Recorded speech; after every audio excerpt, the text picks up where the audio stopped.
Alors bonjour à tous, aujourd'hui je vais vous présenter le build de mon Kassai après la demande de plusieurs personnes avec qui j'ai joué. Donc le build est déjà disponible sur WavenDB, je l'ai fait il y a un moment car le Kassai est mon premier personnage. Donc le build n'a pas beaucoup évolué, c'est juste le niveau de mes items qui a augmenté. Alors on va rentrer dans les détails un petit peu. Donc je joue avec deux builds de Kassai. Celui-ci est bien pour le solo et le duo. Par contre à 3 joueurs, vu que le boss élite tape régulièrement, on est un peu squishy. Donc je présenterai peut-être l'autre build sur une autre vidéo. Alors on commence avec la nocif. Au niveau des passifs, prenez tous les passifs dégâts ou vie. De toute façon, dans un sens, après tout sera maxé, mais prenez tous les dégâts ou vie. La nocif qui offre 20% d'attaque et moins 10% de vie, je conseille, si vous vous sentez un peu fragile, de l'enlever et de le remplacer par l'anorak qui est juste ici. Donc l'anorak qui va donner pas mal d'attaque également. On enchaîne avec l'anorifique qui donne 40% de drain de vie, ce qui va nous permettre un gros sustain, donc de bien résister sur la durée, car nos dégâts sont tellement énormes que du coup on va bien se heal par rapport à notre auto-attaque. On continue avec l'anneau pignâtre qui donne au début du combat 30% d'attaque à notre héros, qui est valable qu'en deck 15, donc on a 15 sorts comme l'anneau précédent. Pareil, hein, pour les autres, prenez tous les passifs qui augmentent les dégâts, la vie, etc. Et après, les pourcentages de Kama ou de coffre, c'est optionnel. Et on continue avec l'anneau horrible qui offre 5% de chance de coup critique au héros. Et pareil au niveau des passifs. On joue le brassard huilé, puisqu'on ne se prend pas la tête, ça applique huilé directement, ce qui nous permet de proc toutes nos compétences après.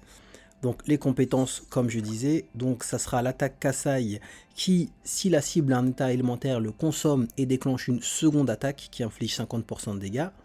Et l'explosion de Kassai qui, lorsque on applique un état, inflige 50% autour de nous. Donc avec le brassard huilé, on applique un état qui explose grâce à l'explosion Kassai, qui reproc une deuxième attaque à 50%, qui rebloque une explosion. En sachant que on aura les auras d'épée, donc il va à chaque fois proc une aura d'épée de feu autour de nous. Pour ce qui est des compétences, j'ai quasiment tout mis en attaque. J'ai juste mis 2 points ici. Vous pouvez mettre qu'un seul point. Je me sens juste plus à l'aise de mettre un point ici et un point là. Vous pouvez mettre que un point ici, ça change pas grand chose, mais je préfère avoir environ 150 points de vie plutôt que, je crois, c'est 8 d'attaque que ça va nous offrir là. Au niveau des compétences, les compétences de déplacement, donc l'ATP, on va également prendre le jump, la vertu qui nous consomme une aura d'épée mais qui nous donne une armure, ce qui est pas mal, ça va nous donner environ 350 d'armure. J'ai mis également la cuirassiop car elle confère bouclier et ça nous permet de piocher 2 sorts, ce qui peut s'avérer utile par moment. Vous pouvez aussi prendre Algarad, c'est un des deux. Mais pour un point, je me suis dit que c'était mieux d'avoir un bouclier. On le prend. Et un des sorts les plus importants, le Bellatorus. Je comprends pas pourquoi les gens ne jouent pas ce build, je le joue depuis le début. Et c'est ce qui nous permettra d'exterminer littéralement la plupart des boss en solo, duo ou avec 3 personnes. Voilà pour tout ce qui est compétences. Au niveau des sorts, on va avoir tous les sorts qui appliquent un effet. Donc les sorts à 2, 3, 6 et 5. En sachant que on ne joue pas d'anneau qui permet de piocher de sorts. Pourquoi? Parce que la plupart de ces sorts-là, lorsque vous appuyez dessus, hors l'augmentation de dégâts de sort, lorsqu'on fait un coup critique, ça nous permet de piocher un sort. Donc du coup, la plupart de ces sorts-là, il y en a un qui va sûrement crit à des moments, ce qui nous permet d'avoir une bonne rotation au niveau de nos sorts.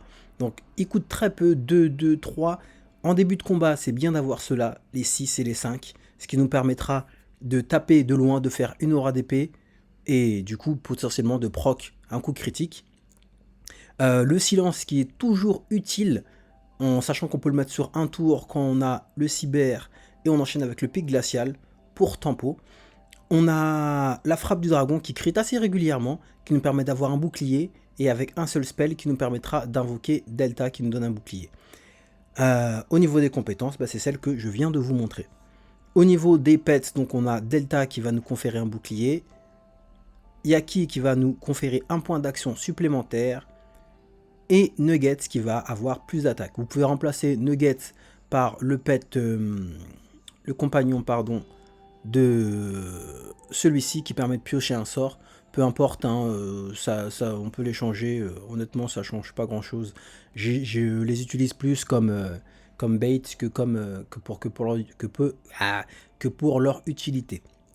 Et l'alchimiste armuré qui confère un bouclier. Si elle fait un coup critique, elle confère un bouclier également, qui est un personnage qui est assez utile, qui permet de tanker un petit peu, qui permet de tempo. Ce qui est utile avec les Pew, c'est que on peut les invoquer assez vite. Un spell, je peux invoquer un Pew. Un spell, je peux invoquer un Pew. Sauf pour celui-ci qui va nous donner un point de réserve, donc il faudra faire les deux à un moment. Mais il y aura sûrement soit le Bellatorus, la Cuirassiop, qui vont nous donner un éther, donc qui nous permettra d'invoquer le Pew correspondant. Donc le Pew feu, bah là je l'ai pas, mais ça sera pour elle. Alors, on va tout de suite vous montrer un combat. Donc on est sur quelle map? Je me prends même pas la tête, hein. On est sur les vampires, donc on va faire les vampires. On va faire les vampires 100. Donc généralement, on galère pas beaucoup. On pourrait mettre une broche, on va pas mettre de broche. On va tout de suite entrer dans le vif du sujet. Alors ça se joue comment? Ça se joue en tempo. On va pas rentrer dans le tas pour rien. Donc là, on est à distance. Elle n'est pas assoiffée. Donc on va juste mettre un seul sort et on va pas bouger. Hop, on pourra en mettre un deuxième mais on va le garder. Donc là, on a le sort à 6. C'est parfait. Et ce qui est utile avec ce build là, c'est qu'on n'a pas besoin par rapport à l'autre de build des épées, d'avoir 5 auras d'épée autour de nous. Rien du tout. Donc là, je vais le taper... celui-ci, donc on n'est pas forcément dépendant du crit.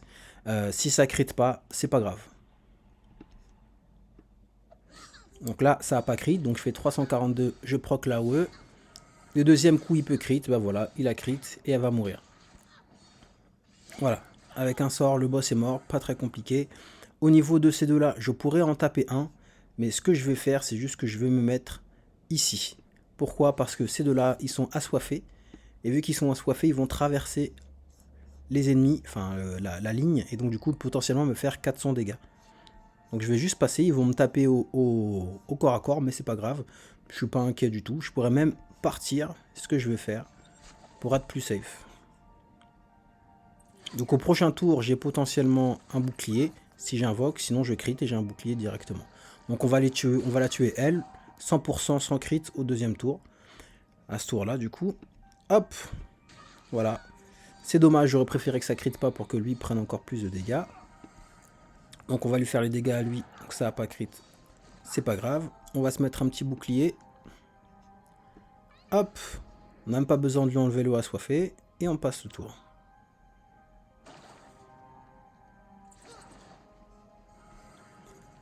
Hop, ok, il meurt. Celui-ci va sûrement venir, c'est le prochain qu'on va tuer. Et vous voyez, hein, là j'ai 700 de vie. Hop, je vais lui mettre un coup. Hop, et je suis remonté à 900 PV. Donc lui, on va lui mettre un petit état comme ça pour utiliser le 6 pour lui faire un peu de dégâts. On va mettre un pet.